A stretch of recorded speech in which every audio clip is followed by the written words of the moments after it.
পৃথিবীতে আমার আর কেউ নেই। সন্তানের মুখে দিক তাকাই তার চোখের পানি আমি আর দেখতে পারিনি। 3 ঘন্টা পর্যন্ত বাঘের পিছনে দৌড়ায়। আমার নাম জ্যোৎস্না খাতুন, বাড়ি কয়রা। আমার স্বামী 2013 সালে বাঘের আক্রমণে নিহত হয়।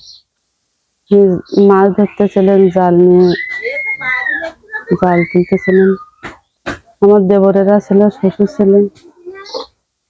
ওই সময় ওনাকে মেরে মানে ফেলে দিয়ে যায়। যাওয়ার পরে আমার শ্বশুরেরা 3 ঘন্টা পর্যন্ত বাঘের পিছনে দৌড়ায়। দৌড়াতে দৌড়াতে যে সময় পায়নি, সে সময় হলো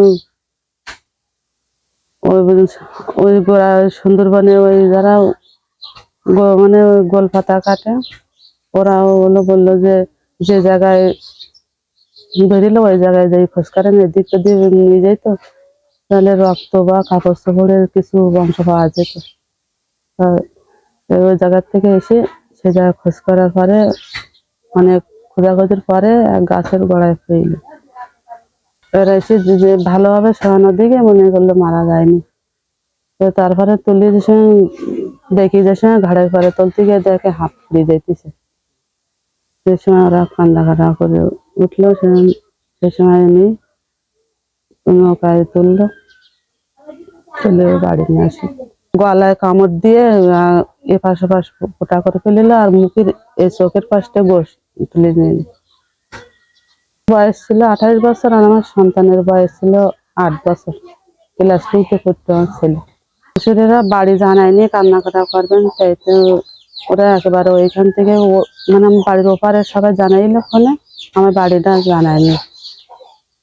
এবার পরে ওরা ওই নৌকায় করে ওরা সোজা বাড়ি নিয়ে এসে ওই জায়গাতে গাড়ি করে আবার বাড়ি নেই।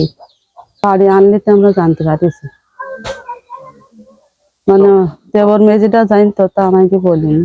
তখন ডিসেম্বর মাস, 25শে ডিসেম্বর, শীতকাল, প্রচুর শীত। সে সময় শ্বশুরের সংসারে সারাদিন কষ্ট করি, পেটের ভাতে সারাদিন কষ্ট করে থাকতে হয়েছে। বাপের বাড়ি যাইতে পারিনি, বাপেরা অন্য জায়গায় বিয়ে দিতে এলো। এতে সন্তানের মুখে দিক তাকাই তার চোখের পানি আমি আর যেতে পারিনি। সে জায়গা থেকে কষ্ট করি এখানে থাকিয়েছি। ছেলের হাতে মারা যাওয়ার পরে সবাই 50 টাকা 100 টাকা করে দিল, তাই দিয়ে একটা ছাগল কিনে না, এই ছাগলটা পুষিয়ে বিক্রি করে একটা গরু কিনি না, সেই গরুটা পুষতাম। এখন ছেলের বয়স 20 পূর্ণ হয়ে গেছে, টিউবওয়েল বসানোর কাজ করতেছে। আমি বাড়ি ছাগল, গরু কিংবা ছাগল বলে আমি মানে পারতাম বুঝলে। আমি যে সময় নেই সে সময় মনে করলাম পৃথিবীতে আমার আর কেউ নেই। একটা নারীর জীবনের সবচেয়ে মূল্যবান সম্পদ হলো তার স্বামী। সে যখন চলে যায় তখন আর পৃথিবীতে আর বেঁচে থাকার মতো আর কোনো আশা থাকে না।